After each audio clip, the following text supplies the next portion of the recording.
श्री गोपियां भला विचारी श्री कृष्ण जैसे रसिक साजन से बिछुड़कर कैसे जीवित रह सकती हैं, जी सकती हैं? कदापि नहीं जी सकती। भगवान के जैसा रसिक तो कोई है ही नहीं। रसिकता विरक्ति पे टिकती है, रसिकता ब्रह्मचर्य पे टिकती है। ये कोटि कोटि बार आचार्य कह रहे हैं। रसिकता मैथुन नहीं है। काम केली की बात कही गई है, ये मैथुन नहीं है, ये यौनाचार नहीं है, ये आत्माचार है। संसार का कोई भी यौनाचारी रसिक नहीं हो सकता। रसिक शब्द ही अमृत है, और ये वो अमृत नहीं है जो देवताओं ने समुद्र से निकाला था। यह अमृत तो श्री कृष्ण के द्वारा है। यह अमृत श्री कृष्ण स्वयं ही है। अगर किसी को रसिक बनना है तो उससे विरक्त और ब्रह्मचर्य तो लेना ही होगा।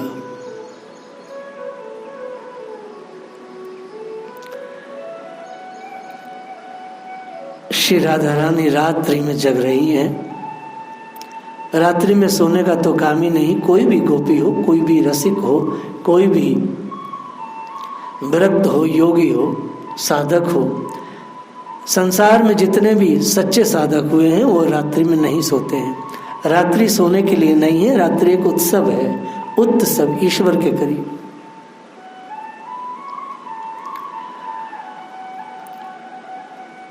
राधा रानी कहती है रात होती है तो डर लगता है।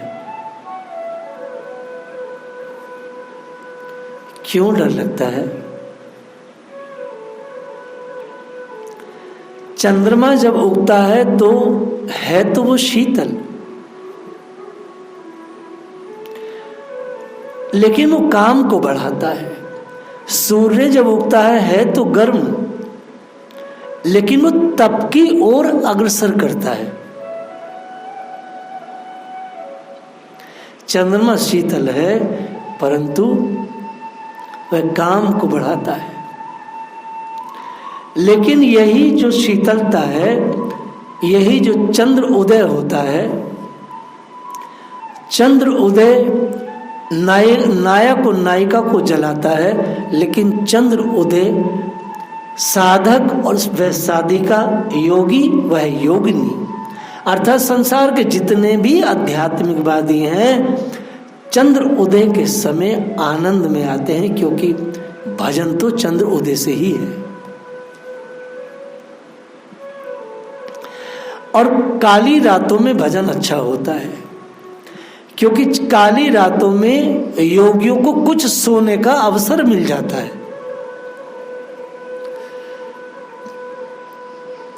जब काली रातें उस माने हैं कि अष्टमी का चंद्रमा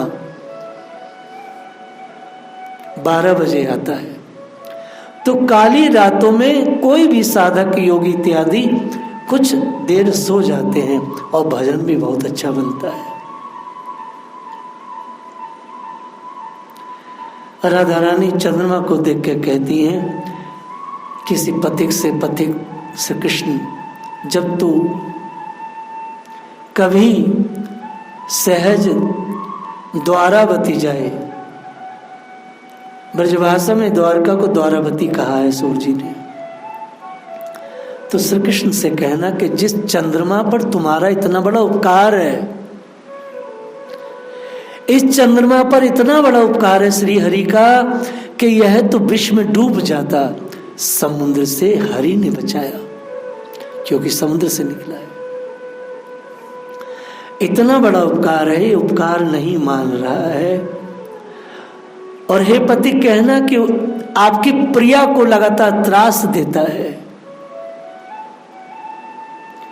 ये तो श्री किशोरी जी की बात हुई ब्रज की।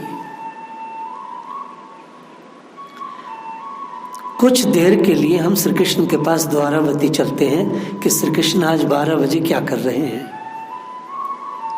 सेम वही रात है। भगवान करवटे बदल रहे हैं, भगवान को नींद नहीं आ रही है क्योंकि श्री किशोरी जी जाग रही हैं। भगवान भी कैसे सो सकते हैं? आग तो दोनों ओर बराबर लगी है। श्री कृष्ण और राधा रानी दोनों एक हैं। श्री कृष्ण और राधा रानी के लिए ज्ञान की चर्चा करना, ये कहना वो कहना, ये बड़ा अजीब लगता है। ये प्रेमी जोड़ा है, संसार का आदि जोड़ा है, बस इनके लिए सहज प्रेम की बात कही जाए। संसार में ये कैसे हैं, क्यों है, क्या है, इसमें अपना दिमाग ना खपा के बस इनके प्रेम की लीलाओं को गाया जाए और अपने जीवन को धन्य किया जाए, क्योंकि संसार का व्यवहार प्रेम से चलता है। ज्ञान जब थकित हो जाता है तब प्रेम से बहुत कुछ हो जाता है। और रुक्मणी पूछती हे गोपाल ही, कहो बात अपनो गोकुल की, कितिक प्रीति ब्रजवाल ही। महारानी रुक्मणी श्री कृष्ण से पूछती है, गोपाल जरा अपने गोकुल की कुछ तो बात बताओ। मैं रात्रि में जब आप सोते हैं, मैं आपका चरण पादन सेवन करती हूँ तो आपके श्रीमुख से हा राधा निकलता है। हे गोपाल, इतने वर्ष हो गए हैं, आज मैं आपके मुख से गोकुल की बात सुनना चाहूंगी। श्री कृष्ण की आंखें भर आई। गोकुल का नाम सुनते ही भगवान की गला रुंध गया। फिर भी मानो श्री नैन कमल से भगवान पूछे कि क्या पूछना चाहती हो। रुक्मणी बहुत साहस करके कहती है, बताओ तो सही, प्रीतम ब्रजबालाओं से तुम्हारी कितनी प्रीति थी।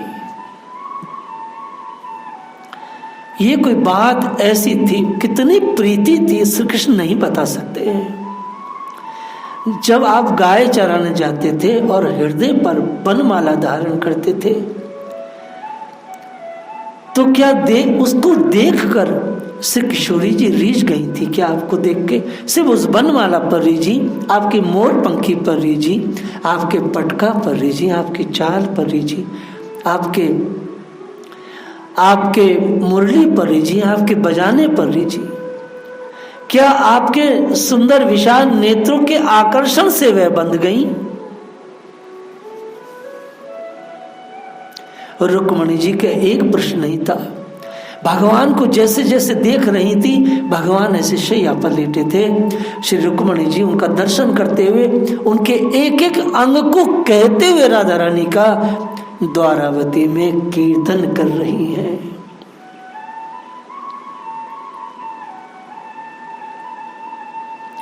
इसलिए राधा रानी का कीर्तन है, क्योंकि सिर्फ और सिर्फ रुक्मणी ही जानती है कि प्रीतम के चरणों में यदि नित्य का वास करना है तो राधा नाम का सहारा लिए बिना कोई भी संसार में श्री कृष्ण के चरणों में या उनके धाम में स्थायी नहीं रह सकता है।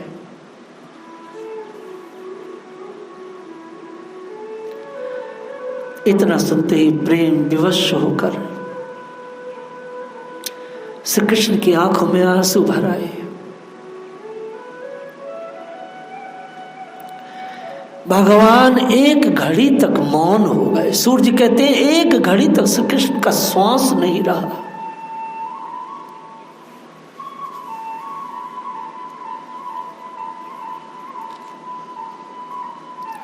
रुक्मणी पूछते हे गोपाल ही,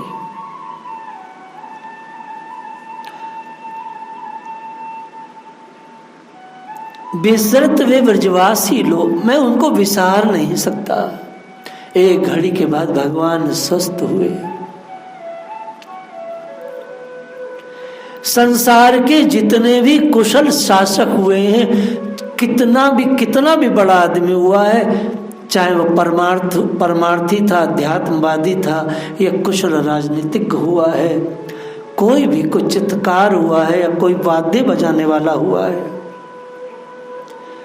जितने भी विश्व स्तर के लोग हुए हैं। किसी को भी अपने प्रेम के साथ जीवन जीने का अवसर नहीं मिला। दूसरे शब्दों में यदि कहें तो किसी को भी किसी का प्रेम न मिला।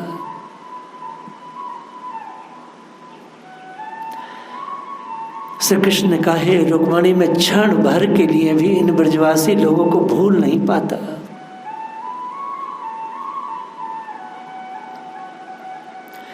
सूर जी ने द्वारावती में राधा रानी के कीर्तन को पहुंचा दिया। सूर जी ने द्वारावती में श्री गोपियों की भक्ति की लताओं को पहुंचा दिया।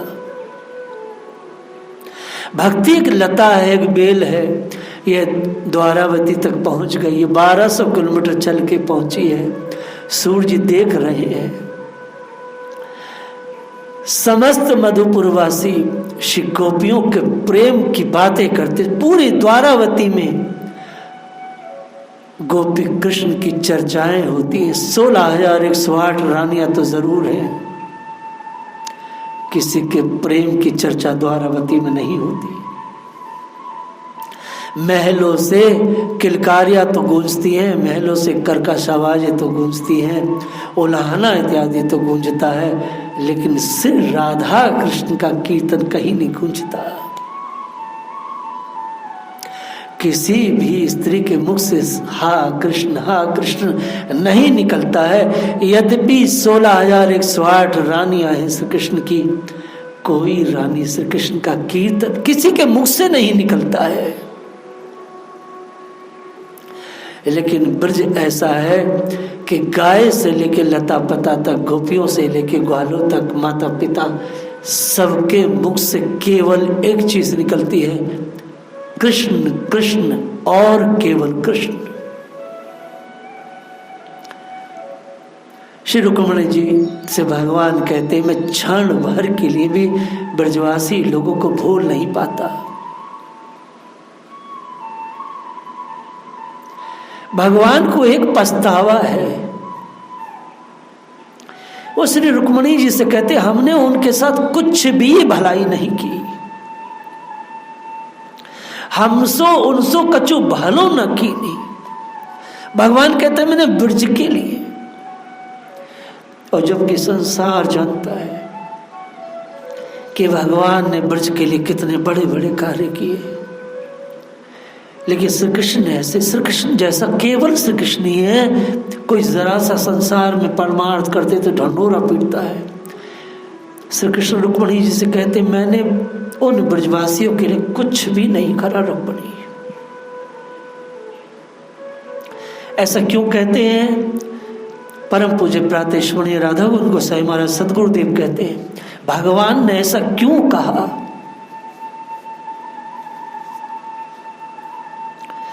भगवान ने ऐसा इसलिए कहा कि स्पष्ट रास 5 अध्याय में श्री किशोरी जी से भगवान ने कहा गोपियों से कि मैं आपके प्रेम से उत्तीर्ण नहीं हो सकता। उस श्लोक की व्याख्या सूर जी ने यहां की है कि हे रुक्मिणी, मैं उन ब्रजवासियों को प्रेम के बदले प्रेम न दे सका। और भगवान हाथ खड़े करके बोलते हैं कि हे गोपियों, मैं तुमको तुम्हारे स्तर से तुम्हें कभी भज ही नहीं सकता, अर्थात प्रेम कर ही नहीं सकता। जिस तरह से श्री गोपियां, विशेषकर श्री किशोरी जी रात दिन मेरे वियोग में मरती हैं, पल पल वो अपने को मिटाती हैं, मैं उनके उस ऋण से उत्तीर्ण नहीं हो सकता। यद्यपि यह द्वारावती सोने और मणियों की नगरी है,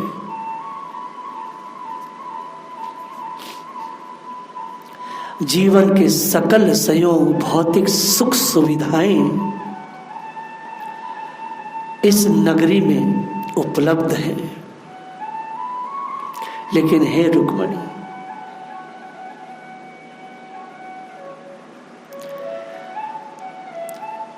बंसी बट में ललिता के संयोग का जो सुख है आज भी मन को चुराए लेता है।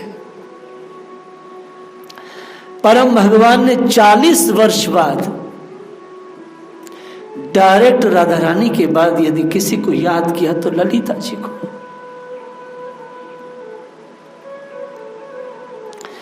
क्योंकि ललिता जी वो हैं जो 11 साल तक लगातार प्रिया प्रीतम के सुख साधन के लिए, संयोग के लिए, मिलन के लिए, उनके आनंद के लिए कार्य करती रही। श्री ललिता जी की अपनी कोई आकांक्षा नहीं है, कोई लालसा नहीं, कोई इच्छा नहीं। उनकी इच्छा केवल प्रिया प्रीतम की थी। इसलिए भगवान ने ललिता जी की बात कही, क्योंकि ललिता जी के सहयोग के बिना श्री कृष्ण को वह सब कुछ नहीं मिल सकता था। भगवान ने 40 वर्ष बाद श्री ललिता जी को याद किया।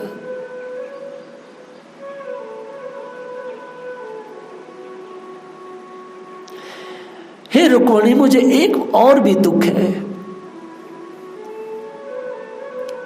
ये दुख क्या, ये बहुत बड़ा अपराध है। मैंने अपने बाल सखा उद्धव को योग का उपदेश देने के लिए ब्रज में भेजा। ये एक बड़ा अपराध था।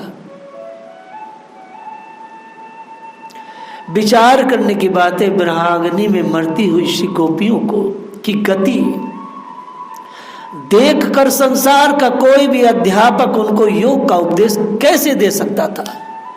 भगवान रियलाइज कर रहे हैं अपनी धर्मपत्नी के सामने। कोई व्यक्ति मर रहा हो, प्रेम का उत्तर तो सिर्फ प्रेम है, कोई दवाई नहीं। प्रेम ज्ञान से नहीं पूर्ति, प्रेम की ज्ञान से पूर्ति नहीं हो सकती। प्रेम का उत्तर तो प्रेम ही है। प्रेम का बर्ताव तो प्रेम से ही होगा। कोई आपको प्रेम करे, उसे आप ज्ञान का भाषण दें। श्री कृष्ण कह रहे हैं रुक्मिणी जी से कि यह बड़ा अपराध है। यह अपराध श्री किशोरी जी के चरणों में मैंने किया। रुक्मिणी, मैंने भोले भाले, भगवान कह रहे हैं मैंने भोले भाले ब्रजवासियों को ठगा है। उधर जो श्री गोपियों ने कल गाया है, महाठग कहा है, मैंने कल के सीरियल में बोला है। उधर वो कह रही है, इधर कृष्ण स्वीकार कर रहे हैं। श्री गोपियों की एक एक गाली तात्विक है, बिल्कुल व्यवहारिक है, और भगवान उसको काट नहीं रहे हैं। भगवान उसको स्वीकार कर रहे हैं, बिल्कुल मैंने ठगा है।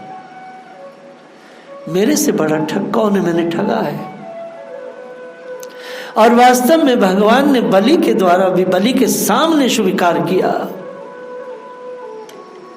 भगवान ने बलि से भी कहा, जब बलि बंध गए, स्वीकार कर लिया, शरणागति हो गई, तो भगवान ने बलि से भी कहा, बलि मैंने तुझे ठगा, मेरे बच्चे मैंने तुझे ठगा, और तेरे शील पर मैं रीझ गया। मैं ठग रहा था, मैं तुझे छल रहा था, और तू जानबूझ के अपने आप को छला रहा था, और मैं रीझ गया। श्री गोपियां कहती हैं श्री कृष्ण ने हमें ठगा है। भगवान स्वीकार करते, हाँ हमने ठगा है। लेकिन भगवान गोपियों के सामने नहीं कह रहे हैं, उनको साहस ही नहीं है।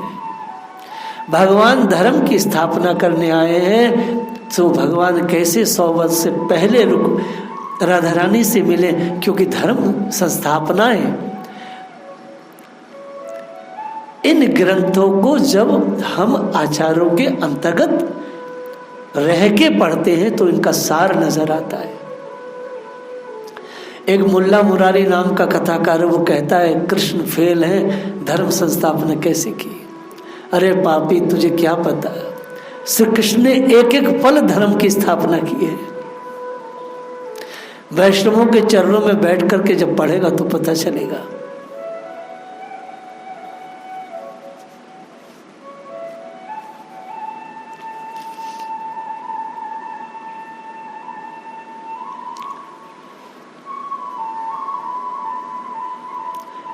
और सबसे बड़ी बात यह है, विपरीत मन स्थिति में विंदा, भगवान कह रहे हैं, सूर्य जी कह रहे हैं, विपरीत मन स्थिति में प्रेम के अलावा कोई बात ठहरेगी ही नहीं। नहीं ठहरेगी। और इसलिए मुझे गोपियों से प्रसन्नता है कि श्री गोपियों ने योग की बात सुनी ही नहीं।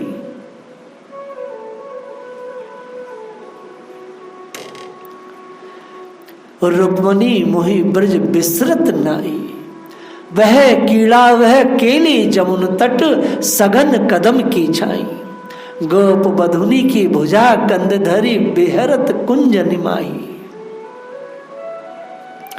भगवान ने अब कुछ आगे बढ़े।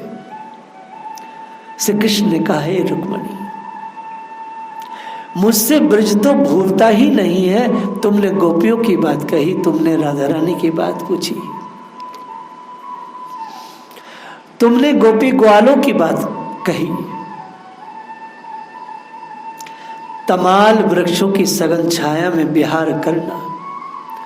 और हे रुक्मणी, उन गोप बालाओं की भुजा, उनके कंधे पर अपनी भुजा को ऐसे टेक करके चलना, और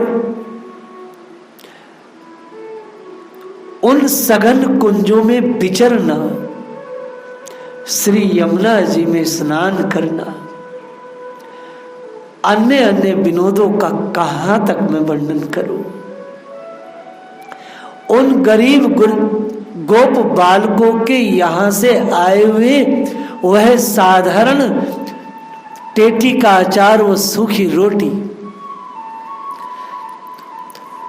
द्वारावती में जो आप इतने सुंदर सुंदर मुझे भोग देती हो रुक्मणी, ये मुझे भाते नहीं।